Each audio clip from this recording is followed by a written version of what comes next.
Well, hello there. Hello, everybody. Thank you so much for joining me for another Black Game Pro sessions here on the interwebs. This is episode 10. 10 hours. 10 hours of inspiring stories, inspiring guests. Hopefully, you guys feel inspired. I mean, I've been receiving a lot of messages from viewers sharing their appreciation, and I appreciate that. It's great to see and hear that what we're trying to do here with Black Game Pros is being appreciated.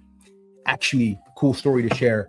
The other day, I met a new colleague of mine, Ryan, who apparently was watching Black Game Pros Mixer back in 2020, 2021. And after that, actually became employed at Ubisoft. So he got inspired. He got uplifted. Yeah, super cool. Anyway, enough about me and my weird stories. We're kind of staying in the vibe from last Black Game Pro sessions, events, video game events. My passion, bringing games and products and experiences to life. And today's guest is a rising star in the world of video game events because she's an experiential event producer, specializing in large-scale cultural and community events. She's produced for Disney, Live Nation, Paramount, and is now doing big things at the Riot Games, where she brings communities together through immersive fan experiences and storytelling. Her work focuses on strategy, global event execution, and building spaces that feel intentional, inclusive, and memorable. She's passionate about mentorship and accessibility industry and is committed to helping emerging professionals break in and thrive. And that's why she's here. So please welcome, and I hope I pronounced her last name properly. I didn't even ask her, so okay, I'm going to try. Tiffany Onyeyiriuche. I'm probably completely messing it up, but I think she can help me do it better. Onyeyiriuche. Leon, thank you for the amazing intro. You're not too far off. Last name is Onyeyiriuche, so pretty close. Okay. Well, Yeah. sorry, I should have asked that before. My bad. Sorry. Well, thank you for being here. How have you been? Good. Thank you for having me. I'm really excited to chat more today, and just get to know each other more too. Yeah, likewise. I mean, normally, and for the people viewing, I know my guest. And this time, this was a hookup by Brian. When I was interviewing Brian for his session 2 weeks ago, he was like, "No, you should check Tiffany because she's been doing some amazing things." So I reached out and checked your website, tiffconcepts.com, and here we are. So I can't wait to get to know you, and I think the viewers can also learn a lot from the work that you've been doing, not just in video games, but also with other major players and your work as an actor and activation person at Disney, that kind of stuff. I can't wait to hear more about that. Before we dive in, wow, my voice is like really going away. Maybe I'm getting sick. I hope not. Anyway, for the people watching, for you activating, if you have any questions for Tiffany, drop them in the chats. Also, I always like to know where people are watching from. What I've known so far is we have people from Africa, from the continent watching, tuning in. We have people from the States, people from Europe. So please, if you're watching, let us know where you're watching from. And if you have any questions for Tiffany, drop them in the chat. All right, Tiffany, let's get warmed up with a little speed round of questions. You ready? Yes. All right, perfect. All right, your top 3 games or game franchises ever. Ooh, ever. Ooh. Ever. I feel like my games are so, I love a cozy game. So first, Stardew Valley, that has been holding me down for quite some time now. What else? Dance Central. I feel like people sleep on Dance Central. It's a throwback. Loved it. I still have my Xbox 360 just so I can play that with the Connect, because it's an OG. Last but not least, I do enjoy Grand Theft Auto. I cannot lie. So which one? 5 or Andreas, anyone? It just reminds me of Los Angeles. So. It is true. I mean, they did an amazing job with like bringing LA and the LA vibe to life. And for those who've never been to LA, just play GTA 5 and you basically get the proper experience. Exactly. All right. So, what is the first game that you ever remember playing? Hmm. Wow, that's a throw. Ooh, I'm gonna have to unlock the vaults. I think Sonic. I think Ooh, yes. Sonic was like the first game I remember, and like my little brother, he was really the gamer, but I just remember I was like, okay, I like this, get the rings, cute. Mhm. Yeah, Sonic was definitely my first memory. Okay. Yeah, Sonic. I mean, I remember playing that Sega Mega Drive back in the days. Hmm. Okay. What's your console of choice? You don't seem like a PC person. You were mentioning Dance Central. Yeah, I do. I feel like Switch has definitely been my console of choice right now. Mhm. Super easy. I just don't have the bandwidth to set up a PC. But Like, that's my thing as well. I mean, I'm a lazy. I'm not gonna swear. I'm a lazy person, and keeping it up to spec, that kind of stuff, because you want to have the best of the best. And I know it's easier nowadays than back in the days, but I can't be bothered. I'm sorry, yeah. PC.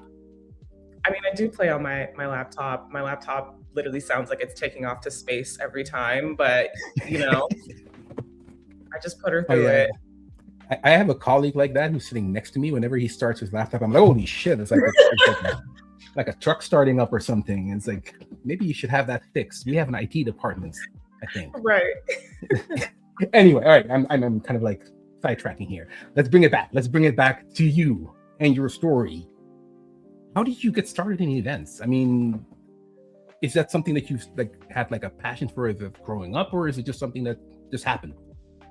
Yeah, I feel like I always had a passion for events. Like in high school, I was like overly involved. Like I was in student government, like started a ton of clubs, and I loved a reason to like not be in the house because I grew up in a Mhm. strict household. So I was like, school, I have to go to school.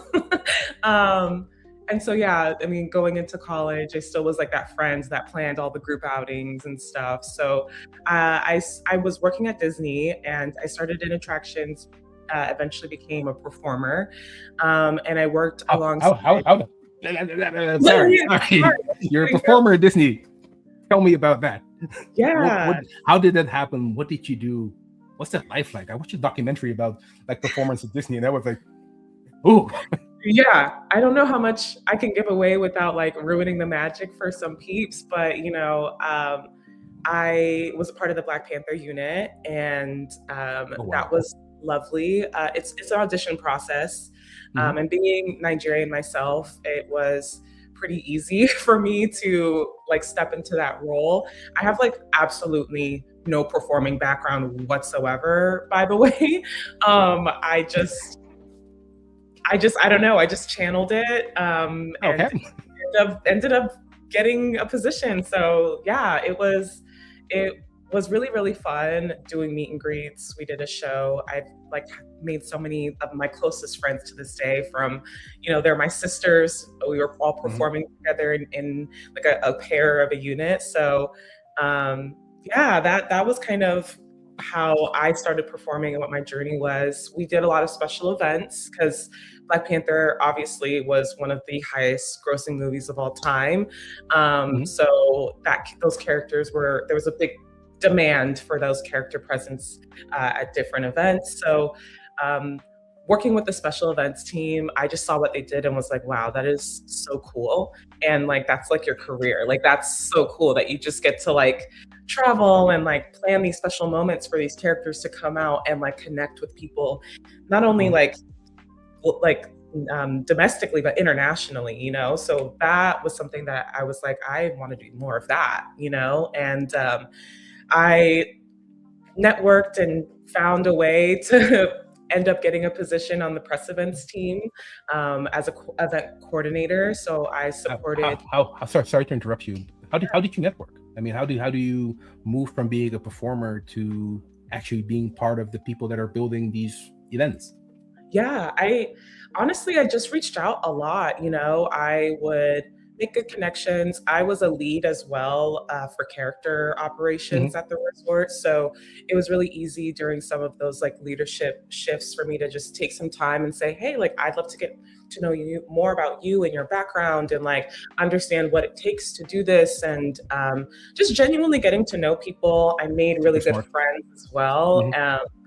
And then yeah, just naturally over time, it took me about probably like 2 years before an opportunity came up, and I went for it and ended up getting the position. And um, I think I also strategized to figure out a way to make myself useful because I joined in through the interview scheduling office, which was more program heavy. You had to learn like a very specific Disney um, trademarked program to like schedule these interviews, and it wasn't Hmm. something that like many people could do, and they needed help like desperately. So I picked it up really quickly and filled a need. So I think that's kind of how it also helped me transition into that team as well. But yeah, just volunteering myself to be useful. Wow. Well, I mean, that's, you're basically you're creating your own destiny through doing that, right? I mean, you could have waited for stuff to happen, or you could put stuff in motion and put it out in the ether and be like, hey, I would love to learn more and find out more about you and your work. And then indeed, when the opportunity shows, you took it. Yeah, Wow. definitely. So what made you decide then? I mean, you were at Disney, and pretty good employer, it seems like. I mean, why did you leave? um I feel like, so when the pandemic happened, so that was like Ah, the yes. blip. Oh gosh, yes. Yeah, literally the Thanos snap. Hmm. Did affect our team. So we were furloughed. We came back, and our team was heavily downsized. And so the opportunity to still work on the team really wasn't there, and I just couldn't see how can I even like rise up. Like there was no growth that I could see at that time. So Hmm. I just decided to be more intentional, and with events now looking like it was like ramping up and there being a desire to get back in person and all that fear was starting to dissipate, there were more opportunities um, out there for me to go for in the market. So I ended up applying for a Live Nation role, and yeah, I ended up interviewing, meeting the peeps.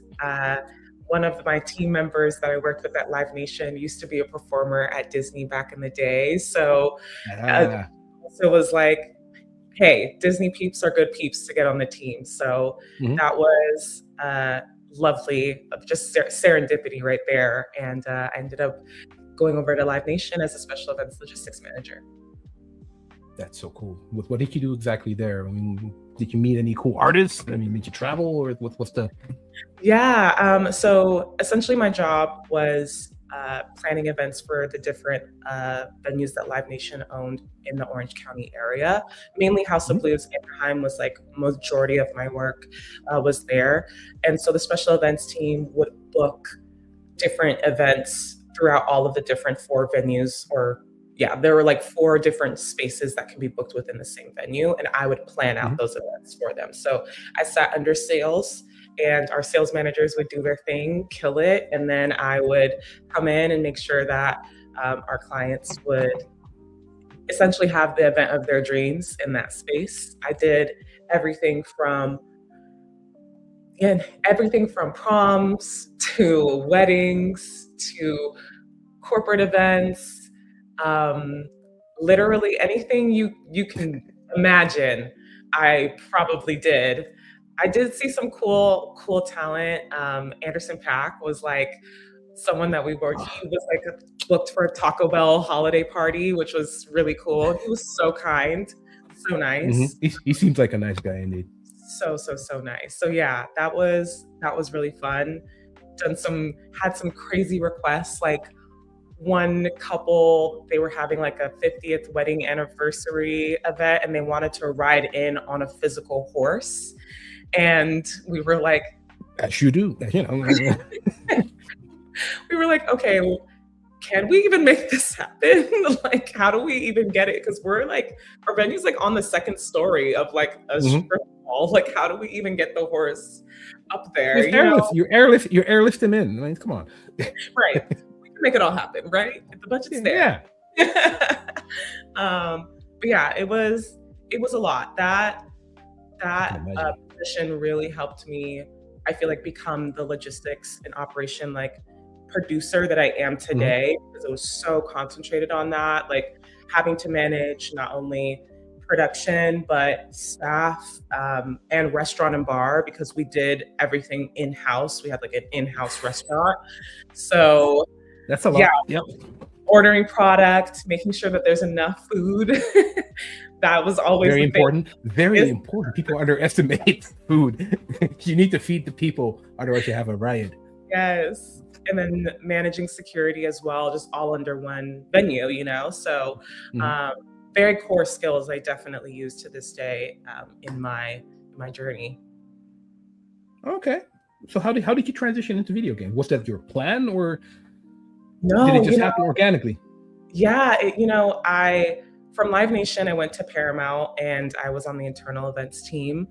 And that was lovely, planning like movie premieres, internal movie premieres. We did obviously like diversity, equity, and inclusion events, town halls, things of that nature. Then I was laid off from Paramount, and I got into agency work and freelancing, because I just was like, why not take a chance? Like, it's not like there's another full-time position around the corner. So working at agencies and really getting the chance to actually produce from ideation until end of project was really, really cool. And luckily, a recruiter hit me up on DM, in my LinkedIn DMs.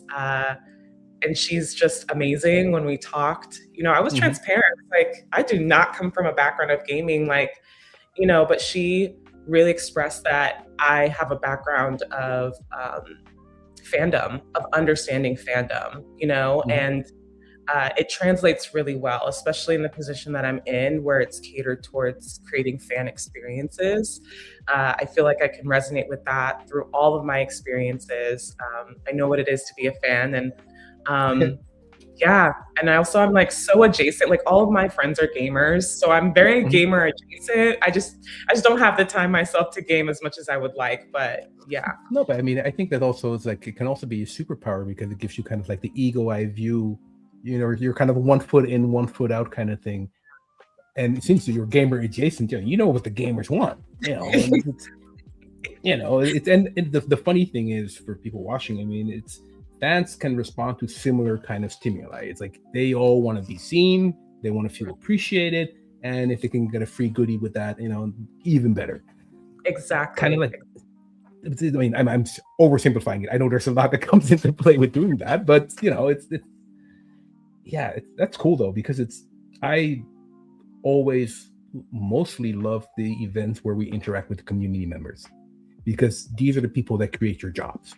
I mean, doing internal events is fun. Doing exec events is, it's fun, and we'll have fancy caviar and stuff. But it's the community, and that's why I was also very interested in having a conversation, because the community is everything. The community is what makes the brands. Yes, exactly. So in your opinion, what makes a good community event? What are like the elements that you inject to that? Yeah, I feel like what makes a good community event is when you have really taken a step-by-step process to look at it from the lens of your event goers, right? Like, I love events where everything feels seamless. So I don't want to think about, is parking a struggle? If parking's going to be a struggle already, I'm going to be like, you know what I mean? Like, and maybe it's just because I live in LA. So I'm like, if I have to worry about parking, I'm already like, do I even want to go? But like, from the moment people leave their house, how is the experience for them? Parking, understanding where they go to enter, bathroom, is it easily accessible? Is there a long line? Food, am I going to wait hours to eat? Because then I'm going to be cranky and I'm just going to want to leave and go get food somewhere else. So I think sometimes for me, what makes a good community experience is more about focusing on those smaller details that really make an experience count, because then the event goer can just focus on what is the experience we're really trying to deliver. They don't have to think about all of those external factors that could add another layer of labor to their mental. They can really enjoy it from that full-on experience. And then when we are curating that experience, especially like in a fan fest of some sort, how are we making sure that we're fulfilling a need for them, right? Like, how are we highlighting something that, they connect with, right? Like, if I'm working on, Riftbound, for example, which is a trading card game for those that don't know, under Riot Games. I want to make sure that these trading card game players are feeling seen. They want an opportunity to not only sit down, play the actual card game, but they also want to connect with other people. They want to understand the mechanics of the game. They want to maybe speak to devs and understand, what are ways that I can hack my deck and make this this experience. So just thinking about those little notes really do go a long way, rather than just doing the big and the flashy all the time. It's funny. It's very much linked to what Brian said 2 weeks ago, where it's all about theatrics, creating a story, creating the arts, and creating the moments that resonate with your audience. Super cool. Yeah. I think we event people we have, we're thinking in the same perspective. I love that. Exactly. I love it. Yes, and Brian's goated. He's goated for sure. Oh yes. Oh yeah. And indeed, I see a message from Tim. Once you start working in games, you have a lot less time to play them. That is very true. It's also kind of like the Wizard of Oz. You kind of like see behind the curtains. You see the wizard, and you're like, or you see the games half in production, half finished. Like, Yes, exactly. You know what it took to get there, for sure. Exactly. So, yeah, it kind of takes away the magic a little bit. It can take away the magic. Exactly. You're from Nigerian descent. How do you believe that your upbringing? You already mentioned kind of like a strict upbringing. How do you think that influenced the way that you do your events now? I think that that's a really good question. I think my upbringing definitely influenced my need for like focusing on community. My upbringing, I should say. Like, Nigerian culture is very community oriented. We are very much in the spirit of doing the best that we can, because we understand that a lot of our family in Nigeria right now, they are struggling. So for me, I think it's very grounding. It takes a lot for me to I can't relate a lot to first world problems when it comes to that sense, because I'm like, it's just not that big of a deal. So when it comes to an event, when people are like freaking out and having a meltdown, I'm like, it's fine. Like, we are literally not performing open heart surgery. We'll get through it. It's okay. Just another hour. Just truck through. Like, we'll make it through. So I think I've definitely gotten that from my upbringing. That's that resonates a lot. Indeed, stay calm. We've dealt with worse stuff than this. This is nothing. It's just an event. Yeah, there's just like it will always, I don't know, there's always another side, like, we're gonna get there. It might there's gonna be a solution at the end of it all, we just gotta put it together. Exactly. One way or another, we'll figure it out. Management doesn't need to know. It's okay. Budget might increase a little bit, but it happens. Yes. Okay. I wanted to zoom in a little bit on some of the events that you've been doing for Riot so far, including a big event that you did last year in China. Yeah. Can you take us to China? How, I mean, not per se, yes, also the experience on site, but what was the process of getting that event from conception to production to post-production, post-mortem? Oh yeah. I mean, so essentially, because the League of Legends World Fan Fest in Chengdu, right? Correct. Yes. Yeah. So, obviously, with this being a fan fest that surrounds an esports tournament or championship per se, it's a huge deal, right? So we have pre-production that is like leading out 6 months in advance for things like this, and you're working on so many different components of build.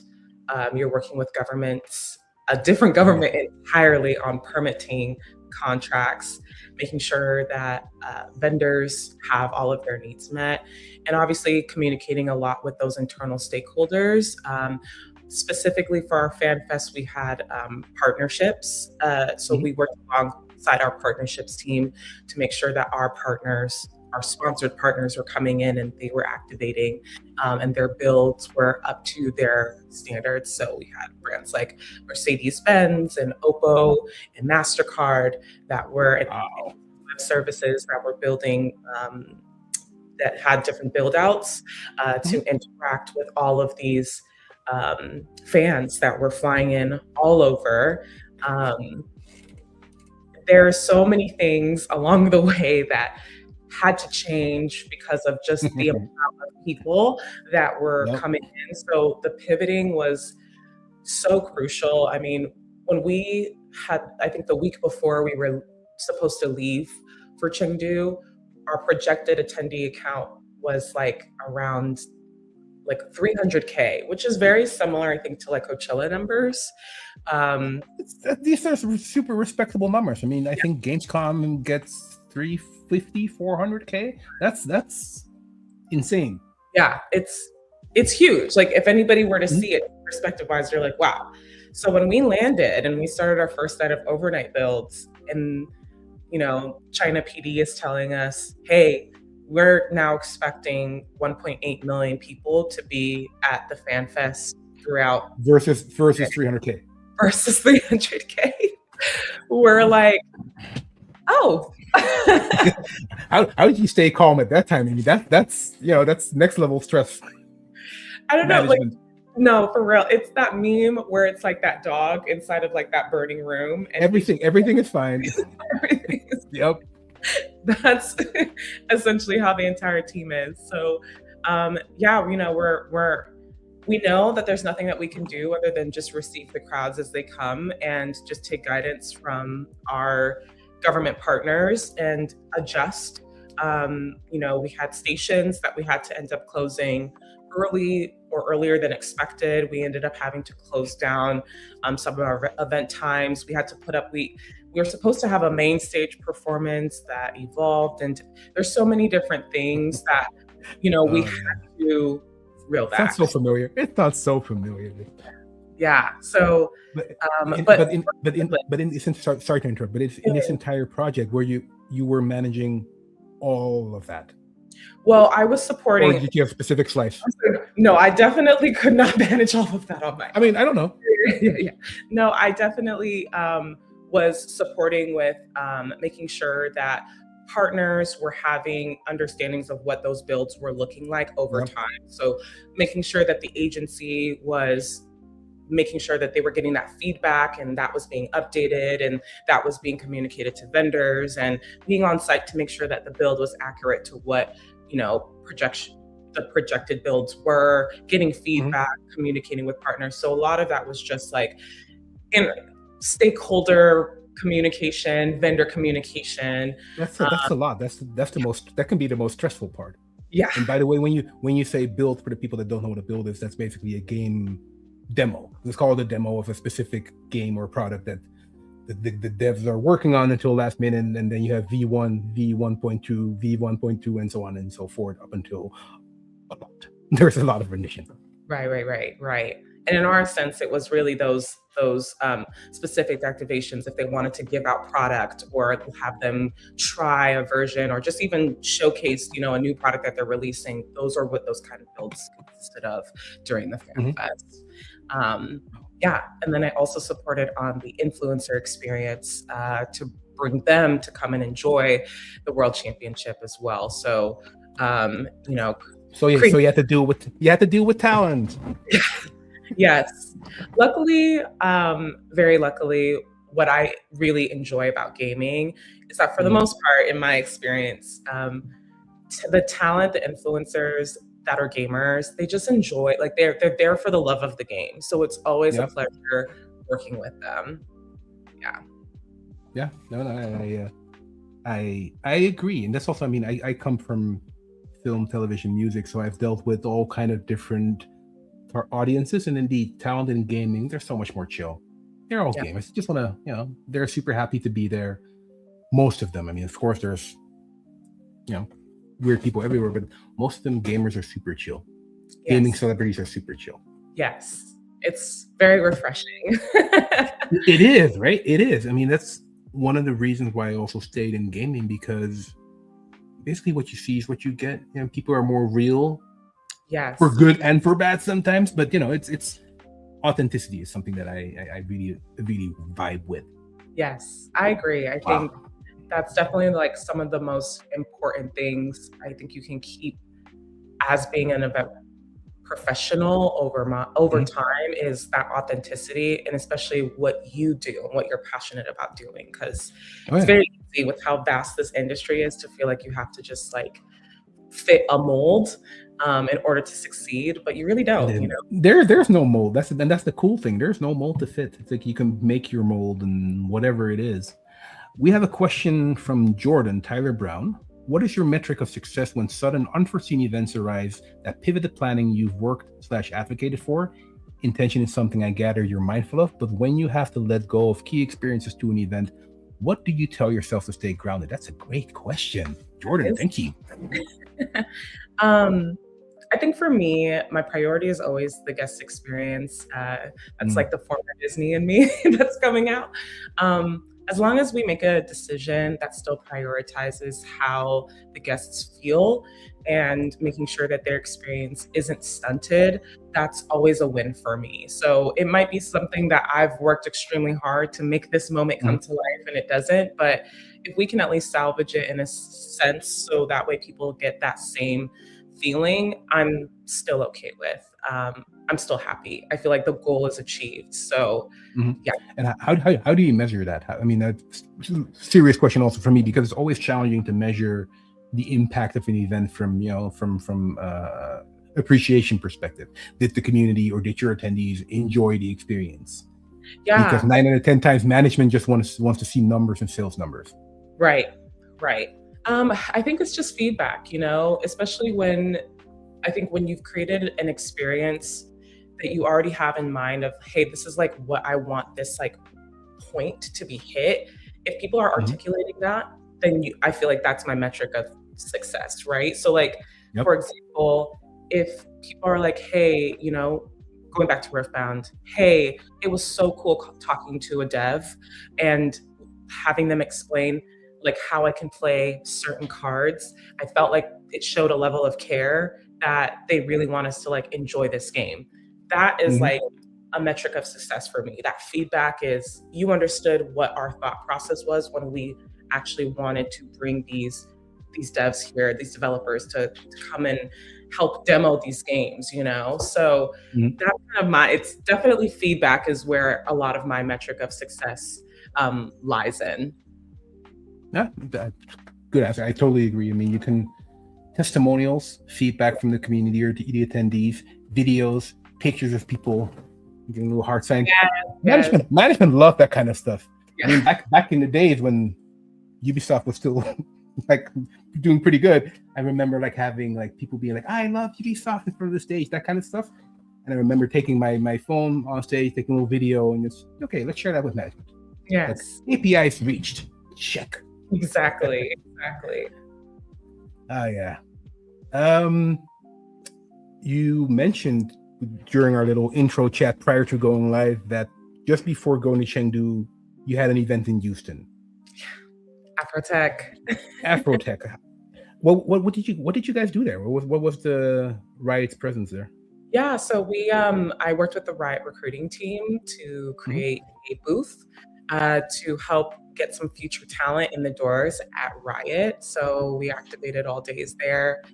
We had cool chips that were. I love the fact that you guys are present there. That's yes. Sorry.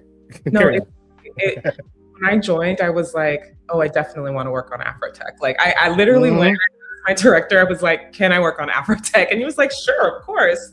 Because I think it's a really important initiative, and it's an initiative that Riot takes seriously as well, and they really invest into it, which is extremely refreshing in an age where we've seen these DEI initiatives be rolled back by a bunch of different companies, and there's Yep. still a commitment that Riot's putting in. So that's super admirable. And I was very, very, very happy to be a part of that experience as well. What's your coolest moment during Afrotech? What's like your coolest memory that you took away from there? Honestly, Afrotech was all in all, it was amazing. Like, it was so nice meeting so many people. But like I think the biggest payoff was finishing our booth build, because we had been working with like our internal design team and our fabricator and agency, and just seeing like we made like a 12-foot Echo cutout display that went on the outside of our booth, and seeing that finally get put up, and it was just like the coolest thing. We also had Echo's fist that was like Wow. 3D effect glowing, and it was like the Riot punch.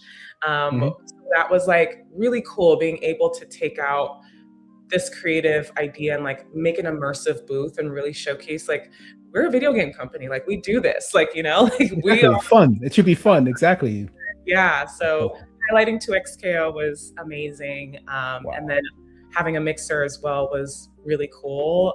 Everybody, like, we had so many people show up, and they all were like, this is the best event that had happened all week. And we're like, yes.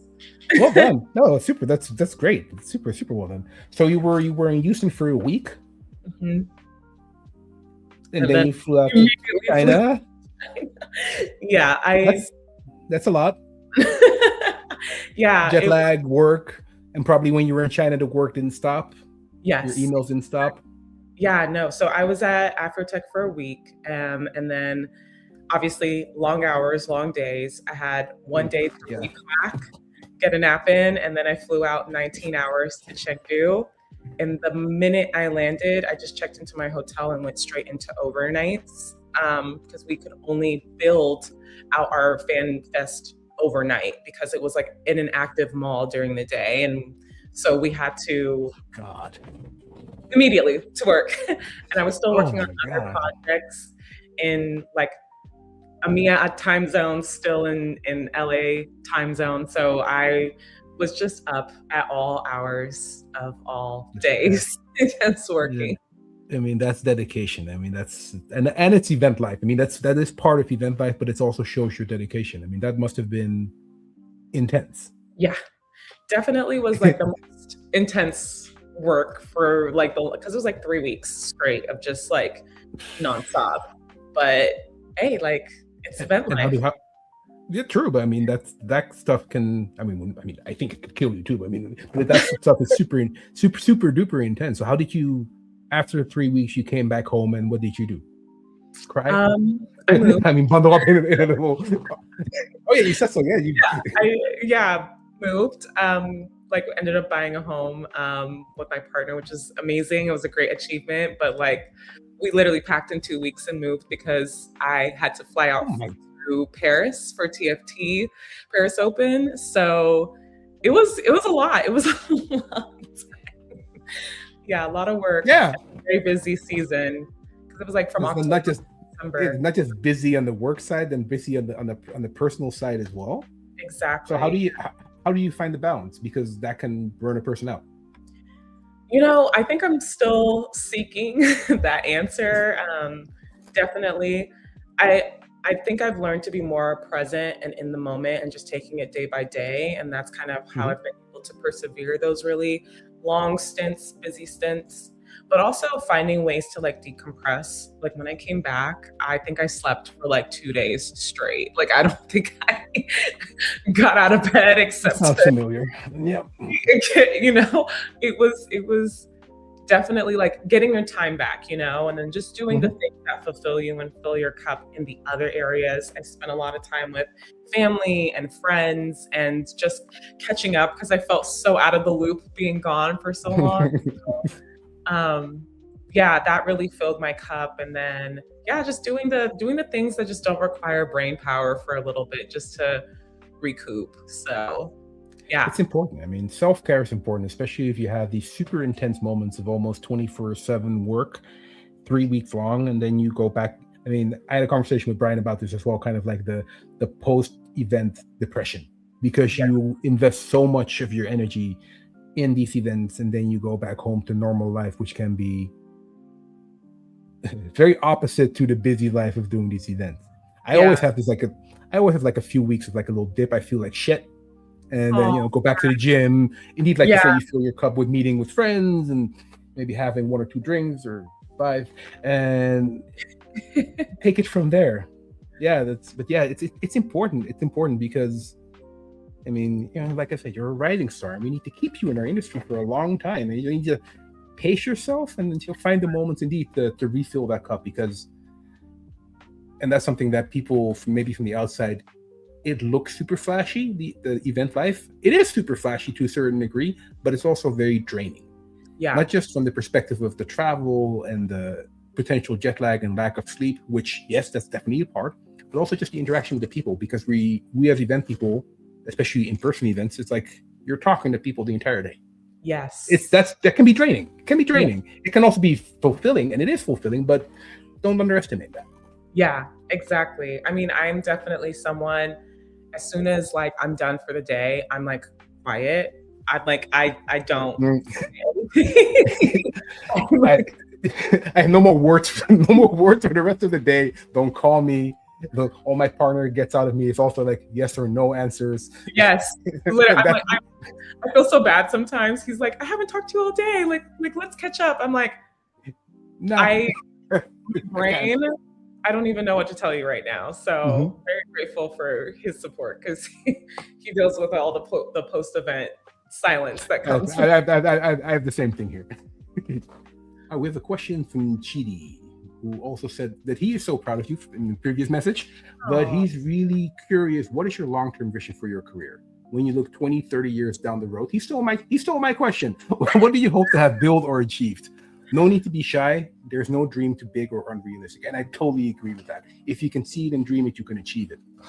Yeah. All right, Tiffany, where are you going to be in 20, 30 years? Wow, that's such a large question.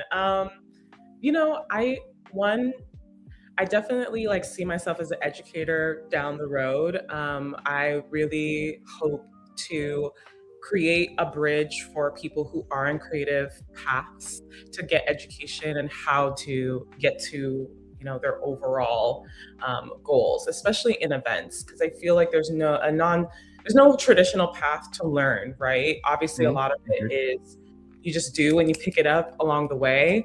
I always tell people, I'm like, events, like you only learn as much as you do. So just try to get yourself like working as many events as possible and up to your skill set, but I really do hope to like somehow make that information more concise and something that people see that isn't a viable option as a career, especially as we enter this day and age of AI. I feel like a lot of people think that things are going to be obsolete, but I'm like, events is always going to be a desire. People always want an opportunity for amen to that. Yeah. And a human experience as well. And that's something that can't be replaced. So I feel like it's an industry that will withstand the test of time for sure. Yeah, agreed. But so you believe that in 20, 30 years, you'll still be doing events on a bigger scale? Absolutely. I definitely doing huge, like I hope to work on anything and everything that like comes to That's a lot though. I know. I feel like I'm the friend where people are like, oh, you're like, I'll just be like, oh yeah, I'm working on this project right now. And they're like, that sounds about right. Yeah, that okay. Like I told my friend, I'm like, yeah, I'm probably gonna start like a podcast this year. And they're like, yeah, that sounds about right. And I'm like, why not? Like I feel like I could do it. If I wanted to, I think I could. So yeah. I agree with that. I think you seem extremely focused and also good at what you do, and like doing these events. And it's, if you can visualize it, you can achieve it, and you can do whatever event that you want. Oh, thank you. A question from the homie Leroy. Quick question: what moves you to keep on going? So my definitely my reason of why I do everything I do is my younger brother. So my younger brother, he passed away from cancer when I was in high school, at a very young Oh, age. I went to the same high school as well, at 14. So I oh, think he is definitely the reason why I don't want to say go so hard, but at least try my best in everything that I do. Because a lot of times I feel like I'm living a life for like both of us. Like he wasn't able to like live and like do all of the things mm, that he aspired to do. He wanted to be an animator. He loved video games. He would like draw comic book series. Like he would make his own comic books. And you know, I've been super blessed to like work in the industries I feel like he would have really excelled at. And I really take that like with me everywhere I go, of just at least not being scared to try mhm. something, being okay that knowing if I do fail at it, I still gained a lesson from it at the end of the day. And just doing my best to where I feel like, okay, I put my all into this, so I knew I'm leaving everything at the table. So that's what keeps me Oh, going on the days where it feels hard. that's a beautiful answer. I'm sure he's looking down and being proud of his big sister working in video games. The you know the big I cool sister. thank Uh-huh. you. Thank you for that answer. Appreciate that. That was a beautiful answer. Thank you. All right, we have another question from the one and only hip hop gamer. I'm gonna try to do his voice. My dude, Leon, love you, big dog. Yo, Tiff, stay amazing superstar. For you, what's the biggest event you haven't done yet that you would want to do, and how can Mr. Hip Hop, help you with that? Oh, wow. Ooh. See, now the sky's the limit. What's an Oh event that yeah. I want to?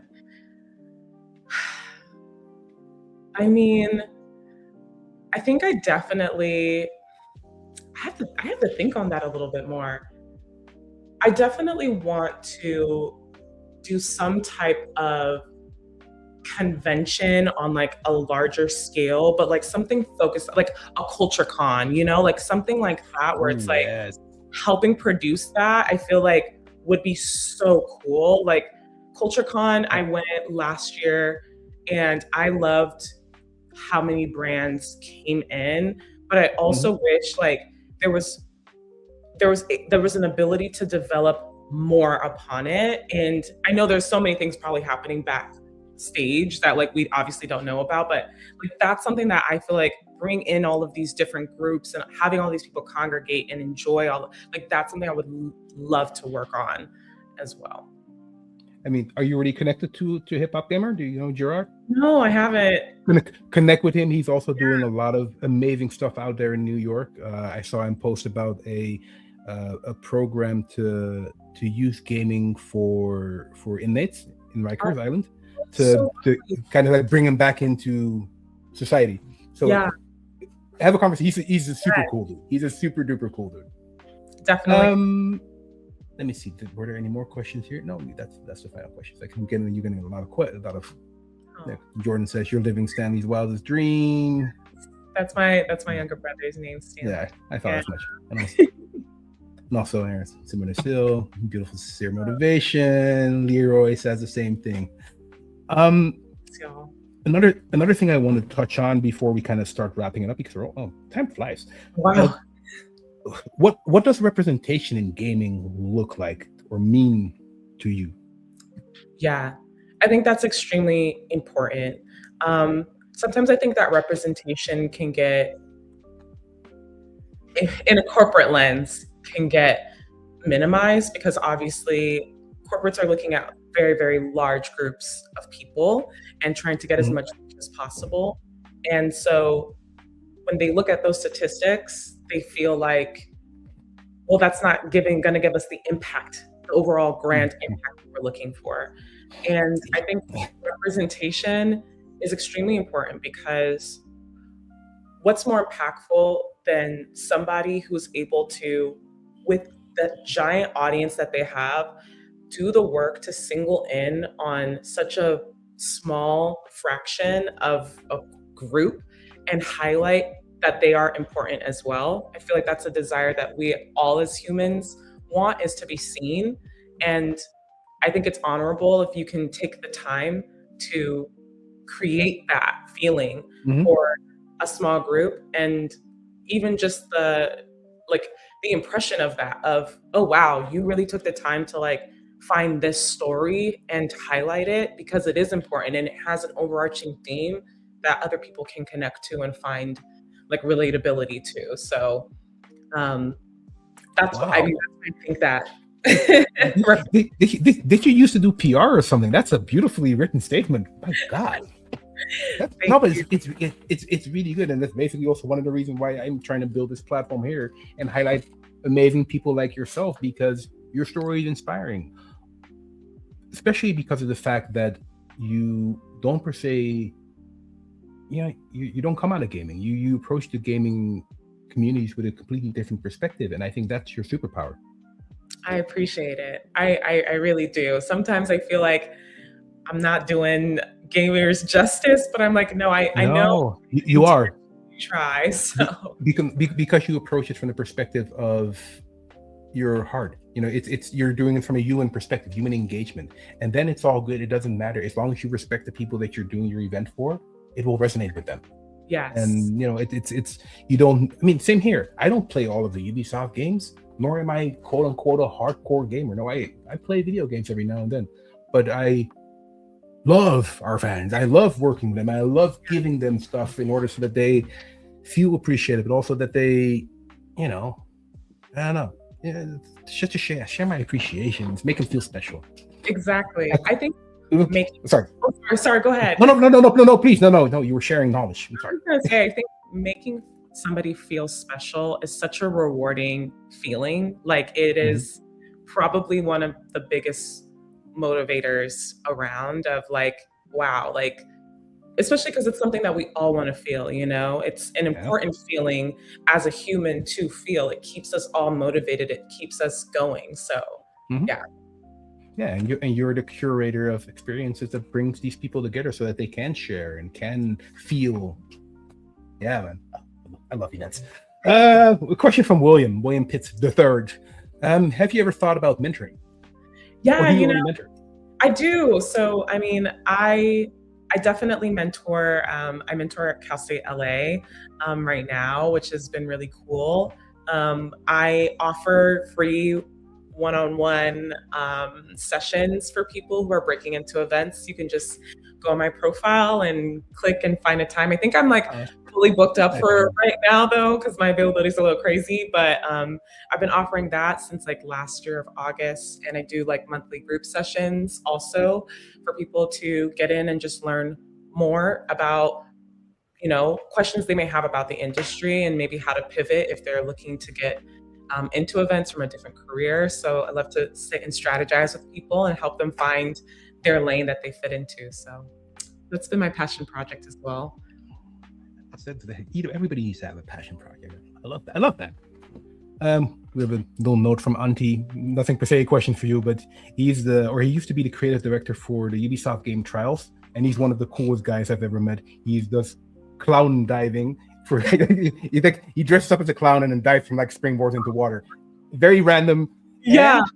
And honestly, other cool tidbit of information regarding Auntie. He had the coolest business card ever. It was a coin with his logo on it and his name on the other side. That was amazing. All right, Wow. so So creative. let me see. We got another message from Jordan. Cheers to all the work you do to ensure people feel seen and make people feel special.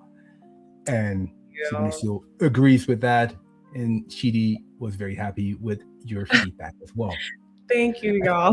I think I think I have one final question for you before we wrap it up. For the people watching from all over the world, we have people from Africa again watching, from the States, from Europe, which is great. It's a global initiative. This. Yes. What is the message or one thing that you would like people to take away from your story and from watching you? Um, I think just like don't let fear or doubt like stop you from at least trying. That's something I definitely have struggled with overall in my career. And I think Mhm. just now in my most like recent years, I've really just been in this kind of like well, like what's the worst that can happen, like, and Yep. I think that's been super liberating, and it's really allowed me to just go for things that just felt like wildest dreams, and just actually be like, well, why does it have to be a dream? It can actually just be reality. So um yeah, I think no matter what you want, as long as you try your best, like you can Hmm. always walk away feeling like satisfied, at least, and just don't want to live a life where I feel like I very much live a life where if tomorrow were my last day, I want to feel content that I've done all that I can, and I've made an impact, and I've created bonds and supported people, and you know it didn't go to waste. So yeah. That's so important. It's I live by that as well. It's like if everything would end tomorrow, you need to be able to look back and be like, no, I did it. I had a life of amazing experiences, and on Yeah, top of that, you managed to make the life of some other people a little bit better. yeah, That's all you can ask for. exactly. And the day and age we live in, it's like, why not make things better? Like it already feels No, like agreed. so why not make it better? Yeah. If people want to reach out to you, I mean, you're already fully booked for the one-on-ones, or find out more about your work. I mean, I already put the link to your website in the below. But is there any other way that people can reach out to you if they want to, or follow Yeah, your amazing story? absolutely. LinkedIn, like just DM me. I definitely am responsive. Like I'm not one of those people that like just lets people sit in. Sometimes I do have a lot of DMs, so I might not be as responsive, but I try to get back to everyone. And yeah, I always try to find some time to chat. So um I I just am appreciative. Thank you so much, Leon, for like inviting me and Of talking with course. and Yeah, giving me the opportunity. thank you for coming. I mean, it's Monday morning, and it's more like thank you for waking up. I mean, early to be part of Black Game Pro sessions. So a final question. What Yeah. is next for you this year? What is your big moment this year that you're like really looking forward to? Can be an event, can be buying another house. I don't know. um, I think I'm really excited to work and like launch these passion projects that I'm working on. I am like they're under wraps right now, but it's my first time. I've dealt with like a lot of family stuff, and being able to finally Yeah. like get everything in a good place and focus on other projects has been really rewarding. So I'm excited to like launch a couple things, and yeah, stay tuned, y'all, because I have some great things that I'm hoping to put out into the universe and help support the communities that I'm a part of. So yes. You should do PR. Your quote. You're so quotable. My God. Wow. Thank I love you. that. Yeah, I love that. Jeez. Is there anything else that you would like to get off your chest, or anything that I should have asked before we let you go back into the wild and be amazing? Um, no, I think that you're an amazing like host. Like I'm taking notes from you as well. You're such a great interviewer. So thank you again. You made it Thank you. super comfortable, and I'm just happy. So thank you. Oh, I'm happy to have had you here. I mean, I know that the viewers were super happy to learn from your experiences. Once again, thank you for being here, Tiffany. Really, I appreciate that. Um, for the people watching, once again, thank you for tuning in. This is Black Game Pro Sessions. I decided to do something special for Black History Month next month. So instead of having one session every other week, we'll do one session every week. So we will start on, I should know the dates, but the first session that we have, I think, features, I'm just blanking completely now. Wow. I think we have Ryan Johnson from Community. We have Aisha Brown from Microsoft. We have Gordon Bellamy, and I'm forgetting one. Kim Belair. Yeah, Kim Belair is the first one. So Kim Belair, Sweet Baby Inc. She's the first one, February 3rd. Then Ryan the week after, Gordon the week after that, and then we conclude the month of February with Aisha. Yes, I'll be tuned So in. yeah, Another shout out to Brian for connecting us, because this was lovely. So no, thank I appreciate indeed Brian also for engaging with the stream. I appreciate that. Um, Once again, thank you, Tiffany, and everybody watching. Thank you for joining this Black Game Pro Sessions. My name is Leon, and we will be back soon. Thank you.